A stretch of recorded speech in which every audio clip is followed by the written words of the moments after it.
Hello বন্ধুরা, শুভ take tips Bangla চ্যানেলে আপনাদেরকে আরও একবার স্বাগত। আজকে আমি এই ভিডিওতে দেখাবো যে আপনারা কিভাবে সিম লক করতে পারেন। অর্থাৎ ফোন লক তো আমরা সবাই করে থাকি, কিন্তু ফোন লক করার পরেও যে সিম লক হয় সেটা কিভাবে করতে পারি আজকে দেখাবো। সিম লক করার কারণে উদ্দেশ্য হচ্ছে যে ফোনটি যদি লক কেউ জেনেও ফেলে তাহলে কিন্তু আপনার ফোন বা যদি নাও জানে তাহলে আপনার ফোনটিকে অবশ্যই তারা ব্যবহার করতে পারবে না, কিন্তু সিমটা খুললে তাদের ফোনে ব্যবহার করে তাদের ওটিপি বা ব্যাংকিং সমস্ত তথ্য বা আলাদা যেসব তথ্য বা ওটিপির মতো সব কিছু জিনিস তারা দেখতে পাবে। তার জন্য সিম লক করা থাকলে সিম যেমন ফোনের লক দেওয়া হয় সেরকম সিমেরও লক দেওয়া হয়। সে লকটা না ছাড়ানো অবস্থায় আপনার সিমটা কোনোভাবেই ব্যবহার করতে পারবে না তারা। সিম লকটা করে রাখা ভালো। আজকে আমরা দেখাবো। প্রথমে আপনারা কি করবেন, প্রথমে আপনারা চলে যাবেন পাসওয়ার্ড অ্যান্ড সিকিউরিটি অপশানে। যে কোনো ফোনই হোক আপনাদের পাসওয়ার্ড অ্যান্ড সিকিউরিটি অপশানে চলে যাবেন।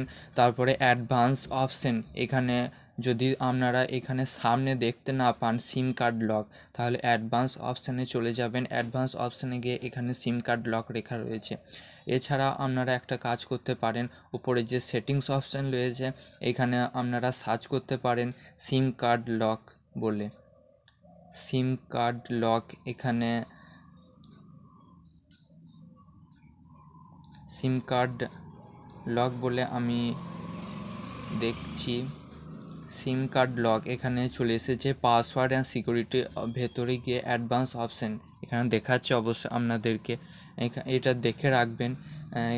এর ভেতরে যাওয়ার পরে সিম কার্ড লক, সিম কার্ড লক আমি যেহেতু জিও সিমের লক দেখাচ্ছে এখানে, আপনাদের যদি ভি বা এয়ারটেল বা অন্য কোনো সিম থেকে থাকে তাহলে আপনারা অবশ্যই চেষ্টা করে দেখতে পারেন। কিন্তু সিম কার্ড লক করার আগে একটা ব্যাপার জানতে হবে। এখানে require pin to use phone, মানে প্রথমেই আপনাদের কোম্পানি থেকে একটা লক পিন দেওয়া থাকে। সেই লক পিনটা দেওয়ার পরেই আপনারা এই ডিভাইসটি বা সিম কার্ড লক করতে পারবেন। অবশ্যই জিওর তরফে 1 2 3 4, আর ভিআই বা এয়ারটেল বা অন্য কোনো সিমের তরফে আমি সঠিক তথ্য জানি না, কিন্তু আমি জানতে পারলে অবশ্যই জানাবো।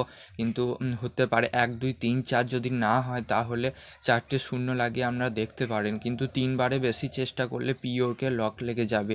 পিওকে লক লাগলে পিওকে কোড আপনার অপারেটরের কাছ থেকে জানতে হবে এবং তারপরে এখানে ইনপুট করতে হবে, না হলে আপনার সিম কার্ডটা রিপ্লেস করতে হবে। এই সিম কার্ডটা আর পাওয়া যাবে না। তার জন্যই বলছি সঠিকভাবে তথ্য নিয়ে একটু দাঁড়িয়ে দেখুন, তারপরে আপনারা এই কাজটি করবেন অবশ্যই। এখানে সিম কার্ড লক করতে গেলে প্রথমেই কোম্পানি থেকে বললাম যে যাওয়া রয়েছে। এটা যেহেতু জিও, তাই 1 2 3 4 দিলেই এটা প্রথমে লক লেগে যাবে।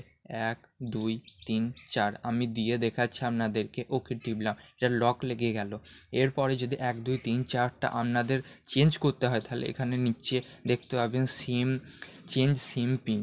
এখানে প্রথমে 1 2 3 4 দিলেন, তারপরে আপনাদের মনের মতো যেটা রাখতে চান আর কি, সেটা 4 সংখ্যার আপনারা রেখে দেবেন। কিন্তু এটা ভুলে গেলে হবে না, এটা ভুলে গেলে 3বার চান্স দেবে আপনাকে, না হলে তখন পিওকে লক লেগে যাবে। আমি অবশ্যই আলাদা একটা ভিডিওতে দেখাবো যে খুব সহজেই পিওকে লক কীভাবে আপনারা ছাড়াতে পারেন বা পিওকে কোড আপনারা কীভাবে পেতে পারেন। জিওর আমি এটা দেখালাম জিও। এটা যদি আবার অফ করতে যান লক সিম কার্ড, এটা যদি অফ করতে যান তাহলে তো আপনারা যেটা দিয়েছেন সেটাই আবার দিতে হবে। আমি যেহেতু এখনও চেঞ্জ করিনি 1 2 3 4ই দেওয়া ছিল, তাই আমি দেখাচ্ছি 1 2 3 4। এবার দেখতে পাচ্ছেন এটা বন্ধ হয়ে গেছে। এই তথ্যগুলো জেনে তারপরে করবেন, কারণ 3বার চেষ্টা করার পর আর যদি না হয় তখন পিওকে লক লেগে যায়।